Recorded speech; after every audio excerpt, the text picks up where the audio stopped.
Where she Wow. is now, she is as confident now, despite her ranking, as she has ever been. Now from Chris Butler. Taylor, congratulations. Fiery match start to finish. We'll get to it all. Can you fill us in on the conversation you were having with Yelena out there? Yeah, I mean, you know, it's competition. People get upset when they lose, and you can't. Some people say bad things. She told me I have no class, I have no education, and to see what happens when we get outside the U.S. So I'm looking forward to it. I mean, I beat her in Canada outside the U.S. I beat her in New York outside the U.S. So let's see what else she has to say. You were down 5-3, won 9 straight games. What changed for you? Honestly, I just locked in. I mean, she was playing really well at the beginning. And, you know, when she was playing well, I didn't say anything. And so that just shows class. I mean, sometimes people are playing too good and you have to just take it. But I turned it up another level. And that's what I'm most proud of today.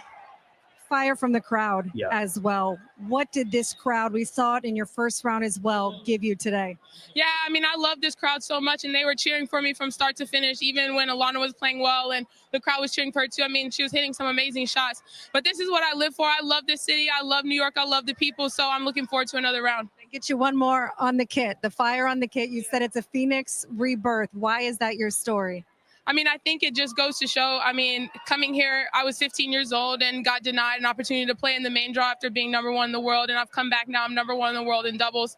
And, you know, I'm in the 3rd round here and I'm doing the best that I've ever done in my entire career. So sometimes it seems like you're in the fire, but sometimes you have to let your old self go to be reborn. And that's what I feel like has happened ever since I had my son. So credit to him. Congratulations. We'll see you in the 3rd round. Thank you so much. She told me that I have no education, no class, and to see what happens if we play each other outside of the U.S. And I said, you know, I'm excited, bring it. I chalk that up to competition. I chalk it up to, you know, being upset and, you know, she pulled out all the stops to try and break the momentum. And, you know, sometimes people do that, but it is what it is.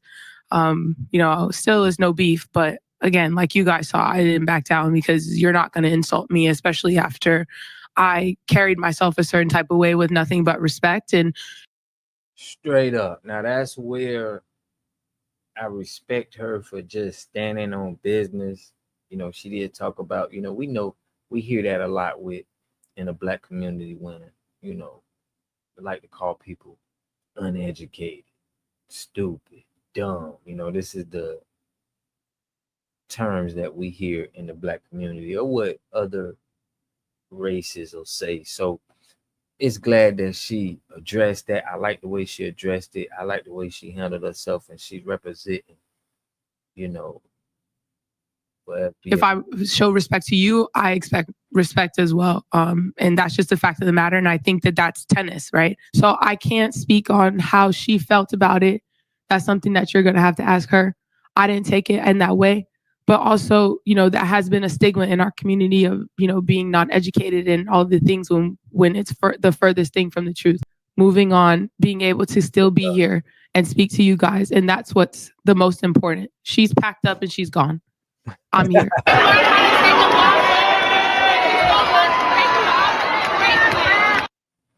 So shout out to Taylor Townsend representing for the FBA, representing for us, because, you know, she tried to provoke her to try to, you know, act out. That's what people do sometimes. They'll try to make you act out. They want to get you to off your pivot. They want you to just embarrass yourself. So they'll say things to try to get underneath your skin, knowing that this is what this lady was trying to do. But this is fuel. You know, you got to treat things like this as fuel, like she's doing, and saying, listen, I'm moving on and you got to pack it up and go. But this is a good representation of the community and how we handle situations and let the public know of, you know, the kind of stuff we got to endure and still keep it moving.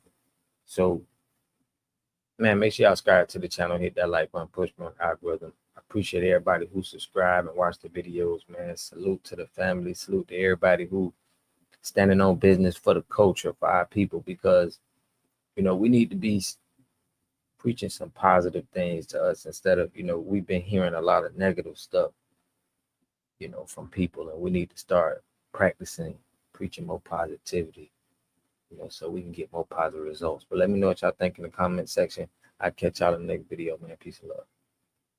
You are totally dependent on other people to take care of your needs because you don't have those roots sunk into the ground. To have a community, you must have three things to have a community in it.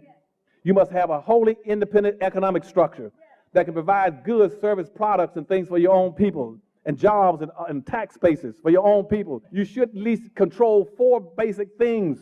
You should be trying to control water, food, medicine, and energy to be able to survive. Here we got Mr. Pollock. He had a cornfield. He took advantage of a free water test from us, and this is what we found in this water. We found sulfur, we found hardness, and we solved these problems with an easy fix of 2 tanks. So get your free water test today. Stay blessed. Click the link below.